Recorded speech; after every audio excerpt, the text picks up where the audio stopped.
আসসালামু আলাইকুম। সমাজে এত অনিয়ম দুর্নীতির মূল কারণ আমি মনে করি অনৈতিক প্রতিযোগিতা। আপনি সেই ছোটবেলা থেকেই লক্ষ্য করবেন যে একটা অনৈতিক প্রতিযোগিতা, অযথা প্রতিযোগিতায় আমরা লিপ্ত থাকি। ক্লাসে ফার্স্ট হওয়া, বেশি মার্ক পাওয়া, এই ধরনের টেন্ডেন্সিগুলার কারণেই এইসব প্রশ্ন ফাঁস, টাকা দিয়ে ভর্তি হওয়া, টাকা দিয়ে ছেলের রেজাল্ট ভালো করা, টাকা দিয়ে ভালো স্কুলে পড়ানো, এগুলো এখান থেকে কিন্তু শুরু। আবার আপনি ম্যাক্সিমাম ক্ষেত্রেই যে অসমতা, অনৈতিক প্রতিযোগিতা হয়, আপনি মার্কেটিংয়ের ক্ষেত্রে যে অনৈতিক মার্কেটিংটা হয়,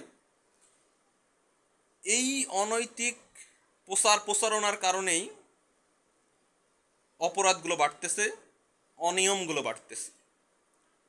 আপনি ওষুধ কোম্পানির সেক্টরের কথা চিন্তা করেন।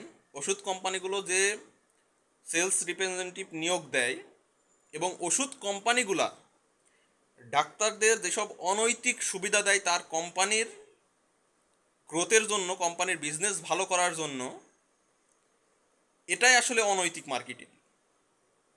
আসলে মার্কেটিং সম্পর্কে আমার জ্ঞান খুবই কম, কিন্তু আমি যতটুকু জানি নৈতিক অনৈতিকতা তো বুঝতে পারি।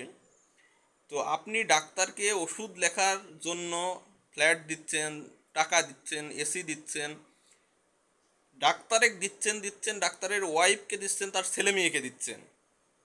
এই যে গিফট ব্যবস্থা চালু আছে, এইগুলো সব ক্ষেত্রেই, শুধু ওষুধ কোম্পানি না, সব মার্কেটিংয়ের ক্ষেত্রেই এই অনৈতিক কৌশলগুলো অবলম্বন করা হচ্ছে ইদানিং। এবং পণ্যদ্রব্যের যে দাম বাড়তেছে, মুদ্রাস্ফীতি যে বাড়তেছে, এইগুলা কেন?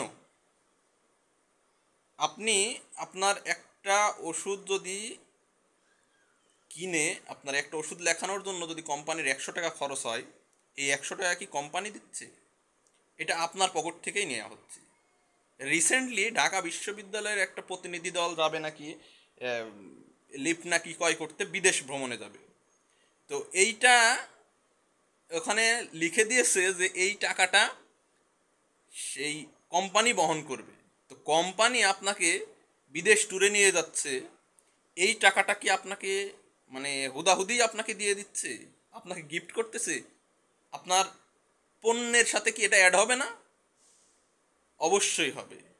তো এই ধরনের যে আমরা অনৈতিক সুবিধা নেওয়াতেই পটু, দেওয়াতেও পটু, এই কারণে সমাজে এই ধরনের অনৈতিক কালচার বেড়ে যাচ্ছে এবং এগুলাকেই আমরা সঠিক বলে ধরে নিচ্ছি, সঠিক বলে মেনে নিচ্ছি।